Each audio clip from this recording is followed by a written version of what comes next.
Yan, good morning mga amigo. Gising natin. Ngayon siguro may pasok na ngayon ng workshop.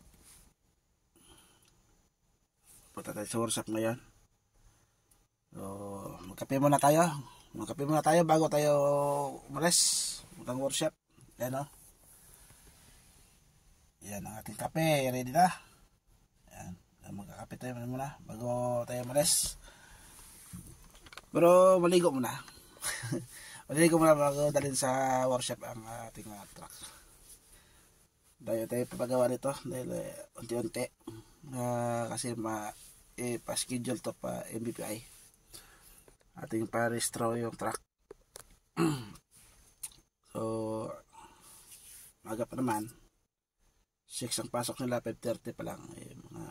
Maligo muna bago pumunta doon.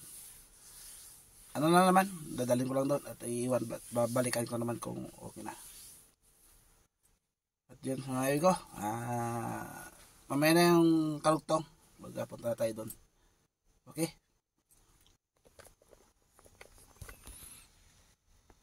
Bala, ganda pala yung amigo, maganda pala yung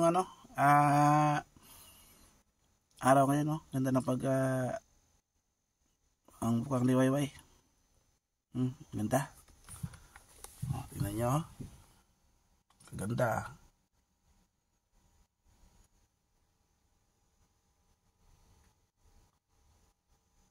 Ako na talaga yung tag-init. Ayan, simula na yan, mag-tag-init na. Medyo madilim-dilim na ang maliwanag ng maaga. Yan. Okay, may nalundugtong. Yan mga amigo, dito na tayo sa workshop. Si Buddy, nalimutan ko kaninang video papunta rito. Okay, dito. Ito lang naman ang papagawa. Yung papuntang palabas ng carburetor ay leak basa. Yan ang aking ipapagawa. Kasi bagsak yan sa MBPI pagka tinignan doon, pag makikitang may mga leak, bagsak yan. Yan. Kailangan walang tagas ang makina. Lahat malinis para hindi babagsak. Yan ang workshop.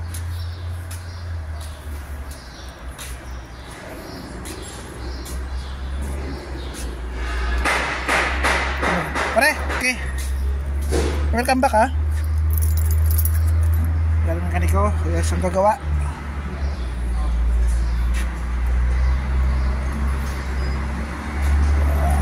Yan tayo sa workshop. Chat namin kumpanya.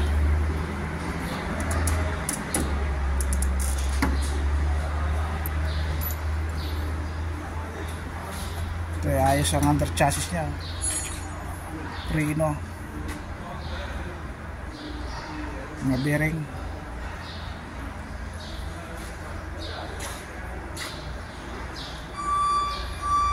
Ito naman na schedule ng BPI ito.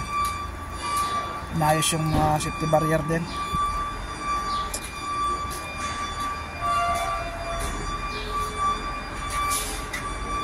Sige, okay mga amigo, bayan na lang kadugtong. Pagka balikan natin yan,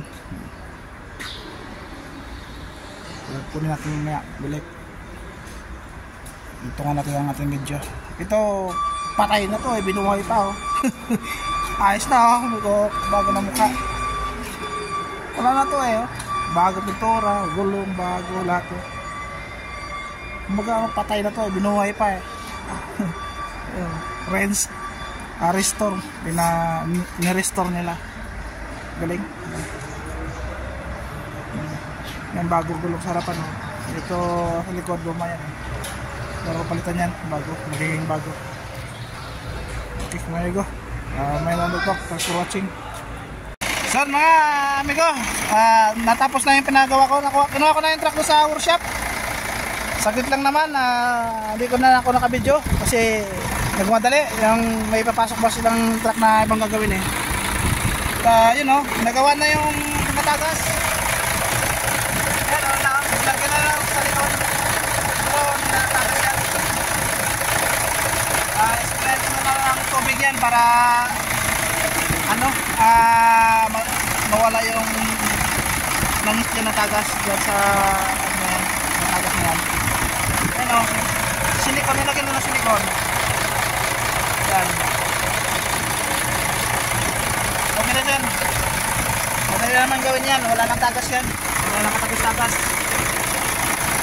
Dali ko lang ulit sa bago mo MBPI, dali mo sa ano, dali mo sa karawas, ma-sprayan yan. Ito pala oh, nilagyan ko na rin ng tangke 10 drum para sa tubig, para hindi na ako mahirapan sa tubig. May tubig na akong baon-baon. Panghugas lang yan, panghugas. Pangluto doon sa loob, meron akong nilagay na pangluto doon. Panghugas lang yan dyan. Next naman ang paggawa ko itong ano, bumper. Papalitan to na, pipinturahan to, papalitan ng yan, sticker na yun oh. Yan doon. Papalitan to. Tsaka yung mga ilaw, yun. Tanggal yung ilaw, wala. Tsaka yung isa doon. May ginawa na silang bracket dyan. You know. Ilaw sa likod. Yan. Lahat ng mga ilaw. Kompleto yan para okay na.